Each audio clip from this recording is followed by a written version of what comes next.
Yorgos Lanthimos is the director of movies like Dogtooth and The Lobster.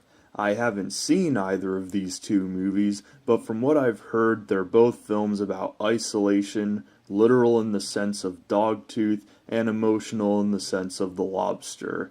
They both carry themes about commentary on societal norms and challenging the family unit. I heard buzz about his newest film, The Killing of a Sacred Deer, and decided to give it a watch. Walking out of the theater, I felt perplexed. I didn't really know what to think of it. The film looks really great, and what sets it apart stylistically is its unusual cinematography. The film has a sort of distorted sense of scale, almost like a dream. I don't know about you, but when I dream, environments such as rooms or highways common to me when I'm conscious suddenly elongate, darken, and become unsettlingly tall or long. The music complemented the tone the film was going for beautifully, and by the end of the movie I had decided the performances were all great. The reason I say by the end is because I wasn't totally 100% on board for the first half hour or so. Everybody in the film talks like Daniel Plainview from There Will Be Blood.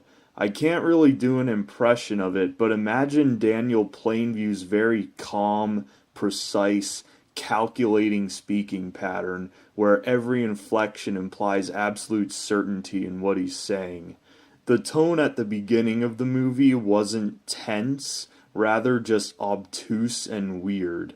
Barry Keoghan in particular annoyed me at first, but once things got going, everything started to make sense. Even as I was watching the film, I knew there was some sort of divine connotation to his character. The fact that he basically places a spell on the family should be no coincidence. It certainly wasn't God, but it didn't completely feel like Satan either. I decided to do what I always do whenever I'm unsure of what to think of a movie. Google it. It's apparently inspired by a Greek myth about some guy who's like, "Hey gods, I want my ships to fight in Troy, but I need the wind to sail there, and there's no wind. Can you give me some wind?" Then the gods are like, "Yeah, sure, but you gotta kill your daughter first." So he goes to kill his daughter, but before he does, the gods transform her into a deer. Thus, the killing of a sacred deer. It wasn't until after the movie that I read that the myth itself is referenced in the film. I guess I missed it on my watch.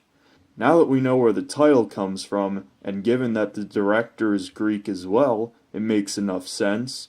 This is a hard movie to talk about because it's so many different things.